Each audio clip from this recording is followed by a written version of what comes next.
हमारे पास एक इन्फॉर्मेशन है कि आपके गांव में 200 एकड़ के अंदर एक खत्ता बनने जा रहा है। तो अगर खत्ता बनने जा रहा है तो उसे बनने दीजिए, इसमें आपको क्या एतराज़ है?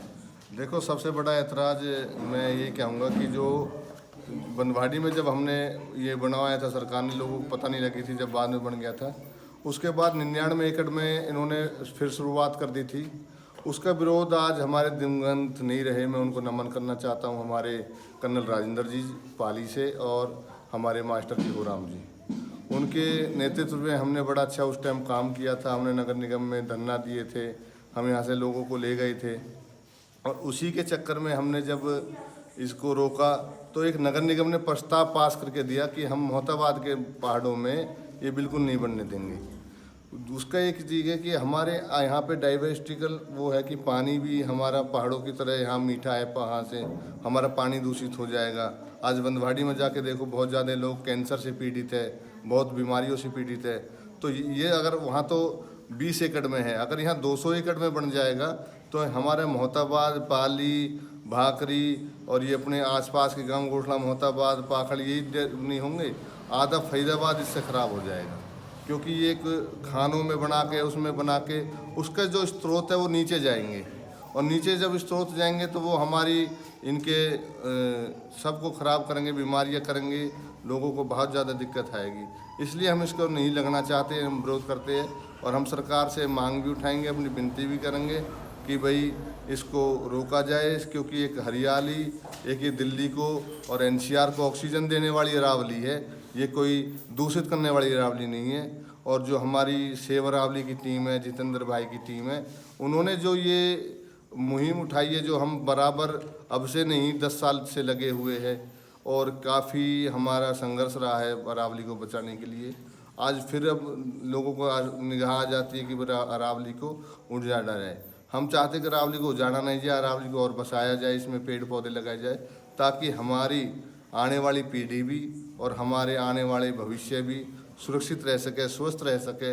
यही मैं इसलिए सरकार से वो करना चाहता हूँ। धन्यवाद सर। अजय, आपसे सवाल।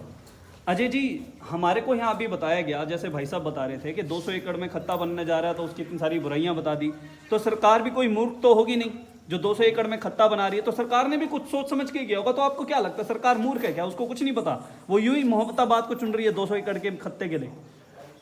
पहले तो मैं सेव अरावली का अपने गांव में स्वागत करता हूं, रियल कास्ट टीम का भी स्वागत करता हूं, और जो ये बेड़ा उठाया हमारे भाई जितेंद्र भाई और उनकी टीम ने, वो एक्चुअली मुद्दा ऐसा है कि वो हम सब के अंदर घुला मिला है, जो सबको पता है, पर उसको कोई उठाना नहीं चाहता। और अरावली की बात होती है तो बस केवल हरियाली की बात नहीं होती, केवल और केवल कचड़े की बात हो रही है। हम जब भी इकट्ठे होते केवल कचड़े के लिए इकट्ठे होते हैं। अगर कोई टीम काम कर रही है तो केवल सेवा अरावली टीम है जो हरियाली के लिए काम कर रही है। और हम अगर कचड़ा जो बंदवाड़ी वाले प्लांट है वहाँ पे हम देख रहे हैं, उसकी बदबू हमारे गांव से आती है। अभी तक तो यहाँ तक कहते हैं कि बच्चों के बीमारी हो रही है, ये हो रहा है, पर मुझे ऐसा लग रहा है आने वाले टाइम में शादी तक की मुसीबत आ जाएगी। कोई इधर ज़मीन की कीमत नहीं रहेगी, हर चीज़ का वैल्यू हमारा घट जाएगा। तो इसके लिए हमें चाहे कुछ भी करना पड़े, हम उसके लिए तैयार है। हम घरों से, गाँव से, हर परिवार से बंदों को इकट्ठा करेंगे, दोस्तों को इकट्ठा करेंगे, अपने छोटे भाई, बड़े बुजुर्गों को इकट्ठा करेंगे। उसके लिए चाहे हमें कुछ भी करना पड़े, हम अपने ज़मीन में यहाँ पर कोई ऐसा प्लांट नहीं लगने देंगे। धन्यवाद। मेरा अगला सवाल जितेंद्र जी से है। जितेंद्र जी, मैं इस सवाल का जवाब नहीं ले पाया कि 200 एकड़ में सरकार ने सोचा है कि वो ऐसा खत्ता बनाएगी, और आपको लग रहा है सरकार को नहीं बनना चाहिए। तो आप ये मानते हैं कि सरकार मूर्ख है? सरकार में जो IAS IPS बैठे हैं वो बेकार हैं, उन्होंने कभी पढ़ाई नहीं की, सारी पढ़ाई लिखे आप हैं, सारी पढ़े लिखे आप गाँव के लोग हैं, वो तो मूर्ख हैं?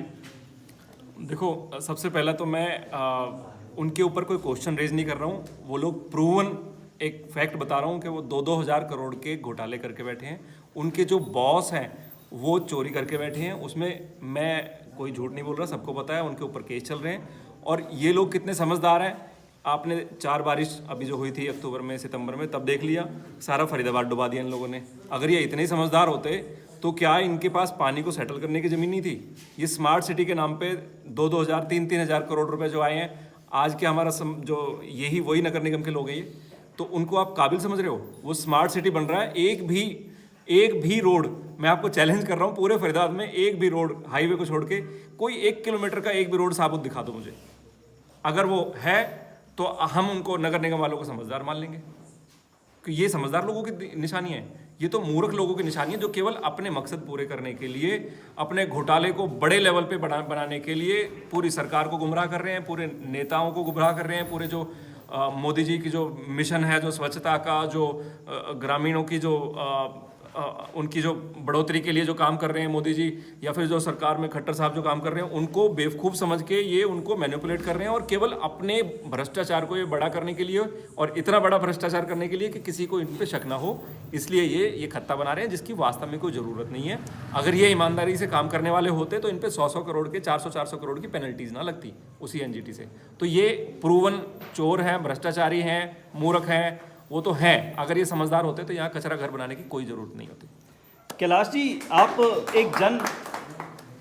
आप एक जन आंदोलन शुरू करने की सोच रहे हैं, तो जन आंदोलन शुरू करने से पहले आपने सरकार को चिट्ठी पत्री लिख के, उनसे कंप्लेन करके, उनसे वाद विवाद करके, उन्हें कोर्ट में ले जाके बात क्यों नहीं की? सीधे ही जन आंदोलन खड़ा करने की क्या जरूरत पड़ गई? आप वकील हैं, पढ़े लिखे हैं, आप ये काम कर सकते थे, शुरुआती कार्यवाही। पंकज जी, जो आप बात कह रहे हैं डॉक्यूमेंटेशन की, अगर बात करूं तो 2009 से इनके साथ डॉक्यूमेंटेशन हो रही है। पता नहीं इनके दिमाग में कहाँ से खुराफात आती है।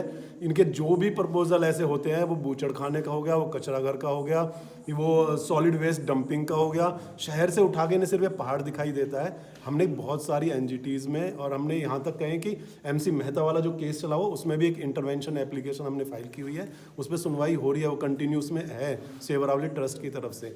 लेकिन ये कान के ऐसे बह रहे हैं कि भगत सिंह बनना ही पड़ेगा, इनके कान के पास जाके हमें बम फोड़ना ही पड़ेगा, तब इनके कान खोलेंगे, तब ये सुनेंगे। और उसके लिए ना जो हमारे भाई बंधु खड़े हैं ना, इनका साथ हमें चाहिए। ये सब जब रोड पे निकलेंगे, हमारी यंग पीढ़ी जब बाहर निकलेगी, हम सब साथ होंगे, और ये बड़े बूढ़े हमारा साथ देंगे, तब जाके ये इनके समझ में आएगा कि जनता में आक्रोश है, जनता क्या चाह रही है। आपको वही फैसले लेने होंगे जो जनता के हित में है, ना कि जो आपके करप्शन को बढ़ाए, आपके भ्रष्टाचार को बढ़ाए, आपकी रिश्वतखोरी को बढ़ाए। उन फैसलों से अलग ये सोचना होगा कि जनहित में क्या है। बाबूजी, ये जो शहरी लोग बात कर रहे हैं, इतनी बड़ी बड़ी बातें कर रहे हैं, गांव वालों को कुछ समझ में आ रही है? मतलब मुझे नहीं लगता कि इसका आपसे शायद कोई सारोकार है, इनके यहाँ कुछ नुकसान हो रहा होगा, आपको तो क्या ही नुकसान है?